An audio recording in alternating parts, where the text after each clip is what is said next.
Steve Bruce attacked thieves outside his own home at 2 in the morning. It was September 2004 in Warwickshire. Bruce was managing Birmingham City when he heard his car alarm going off. He walked outside to find 2 men breaking into his daughter's car. Most people would call the police and stay inside. Not Steve Bruce. He didn't hesitate.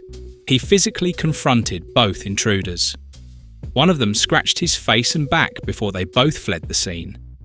Bruce was left with cuts and bruises all over his face. He looked like he'd gone 10 rounds with Mike Tyson. But here's the remarkable part.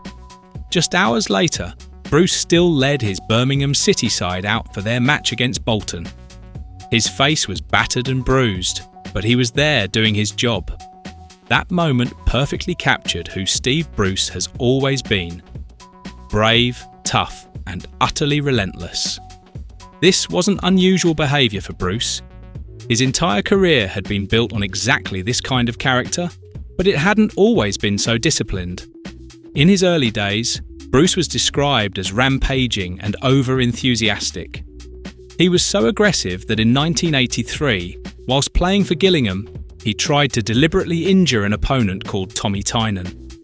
The attempt backfired spectacularly. Bruce awkwardly broke his own leg and was out for 6 months. Newcastle and Sunderland had both rejected him as a youngster. He nearly became a plumber at Swan Hunter Dockyard. Only a trial at 3rd Division Gillingham saved his football career. The transformation began when coach Bill Collins moved Bruce from midfield to centre-back. Bruce later called this the single biggest influence on his career. His raw aggression suddenly had a purpose. He could channel that fierce competitive spirit into defending. By the time he joined Manchester United in 1987, Bruce had evolved into something special. He was still fierce, but now he was disciplined too. His game became characterised by calm and deliberate passing. He could control the ball under pressure, often with his chest. These skills were rare for a centre-back in that era. Bruce spent 9 incredible years at United. He won 3 Premier League titles, 3 FA Cups, 1 League Cup, and the European Cup Winners' Cup. He even became the first English player of the 20th century to captain a team to the double in 1994. For a centre-back, Bruce scored an unusual number of goals. He was brilliant in the air and deadly from the penalty spot. Sir Alex Ferguson constantly praised his determination and heart. Bruce played through injuries that would sideline most players. He once returned to the team whilst waiting for a hernia operation. Ferguson called Bruce the heart of the United defence. His indomitable spirit and motivational abilities were vital to the team's success. Bruce had made the absolute most of limited natural ability through sheer force of will. But here's the tragedy of Steve Bruce's career. Despite all this success, he was never capped by England. Not once. This remains one of the most baffling omissions in English football history. Bruce was consistently described as one of the best English players of the 1980s and 1990s never to play for his country. His only appearance in an England shirt was captaining the B team against Malta in 1987. The reasons were complex. England had brilliant defenders like Tony Adams, Des Walker, and Terry Butcher. Bruce's perceived lack of pace counted against him. His breakthrough came quite late in his career. By the time he peaked in his early 30s, younger defenders were already established in the squad. His United defensive partner, Gary Pallister, was extensively capped for England and even won PFA Player of the Year in 1992. This made Bruce's omission even more glaring. Some suggested there was a London and Liverpool bias among England managers. Euro 92 didn't include a single United player despite their success. Years later, former England manager Bobby Robson admitted the mistake. He told Bruce directly that he should have capped him. But the validation came too late. The most telling moment came when Terry Venables offered Bruce what he called a sympathy vote. It was an honorary cap for a friendly against Nigeria at Wembley. Bruce's response revealed everything about his character. He turned it down. Bruce said he'd rather not get one cap as a sympathy vote. He later wondered if this was the right decision, but he stood by it. He would have loved to play for England, but only on merit. Jack Charlton also approached Bruce about playing for Republic of Ireland through his mother's heritage. But Bruce's previous appearances for England youth teams legally prevented this switch. He also didn't want to cause problems for United due to foreign player restrictions. Bruce's principled stance meant he actively chose to remain uncapped rather than accept a token gesture. This decision reinforced his image as someone who prioritised genuine recognition over statistical entries. The car thief incident in 2004 proved that Bruce's warrior mentality extended far beyond football. He characteristically downplayed the event, calling it a scuffle that lasted 5 seconds. He said the attacker grabbed his face, he grabbed him out of the car, and that was it. Despite looking like he'd fought Mike Tyson, Bruce focused on leading his team. The police had no record of being alerted to the incident. Bruce preferred to handle things himself and move on quickly. This pragmatic approach to managing personal challenges was typical of Bruce. He preferred to control narratives by understating difficulties rather than creating drama.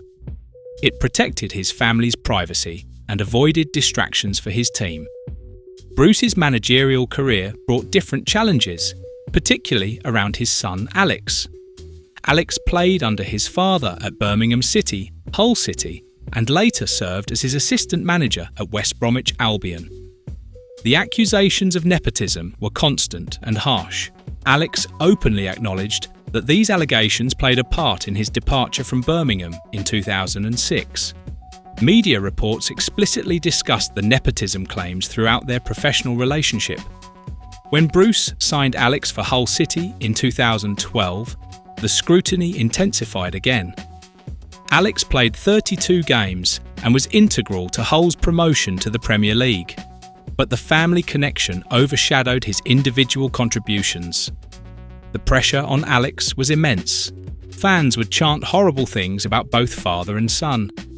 Leeds supporters once sang that his dad was a C word, and so was he. Alex had to constantly prove himself while carrying the burden of his father's reputation. But Alex handled it with remarkable maturity. He said he'd made peace with being known as Steve Bruce's son and was proud of it. He emphasised his own achievements, including 18 years as a professional footballer and international caps for both Republic of Ireland and Northern Ireland. Alex actively defended his father against media criticism. When Bruce was criticised for a delayed start at Sheffield Wednesday, Alex revealed deeply personal family matters. Both of Bruce's parents had died, and he was dealing with health issues. Alex's public explanation helped fans understand the situation. Alex also defended his father against the Championship Specialist tag, calling it disrespectful given Bruce's 4 promotions to the Premier League. The son became a fierce protector of his father's reputation. Their continued professional collaboration, including Alex serving as assistant manager, showed the strength of their bond. The public controversies never damaged their relationship or their mutual respect. Bruce's career represents something unique in modern football. He transformed from a rampaging youth player with disciplinary problems into a highly decorated and dependable centre-back. This wasn't natural progression, but conscious evolution through hard work and smart coaching. His club success contrasted sharply with his international omission, but this reflected broader issues with national team selection rather than individual quality. His decision to decline a sympathy cap showed remarkable integrity. The 2004 car thief incident perfectly encapsulated Bruce's character. His immediate physical response to protect his family, followed by his quick recovery to lead his team, demonstrated the warrior mentality that defined his entire career. The nepotism allegations around Alex added complexity to Bruce's story, but also revealed the human side of football families. Both father and son navigated these challenges with dignity while maintaining their professional relationship. At 64, Steve Bruce remains a fascinating figure in English football. His legacy isn't defined by international caps or tactical innovations, but by resilience, integrity, and an unwavering commitment to doing what he believed was right. Bruce proved that perceived limitations can be overcome through character, determination, and an indomitable spirit. From confronting car thieves to declining sympathy caps, he consistently chose the harder path that aligned with his principles. His story reminds us that success isn't just about natural talent or recognition from others. Sometimes it's about showing up, doing your job, and maintaining your integrity no matter what challenges you face. Steve Bruce did exactly that for over 4 decades in football. And that car park confrontation at 2 in the morning perfectly captured the man he's always been.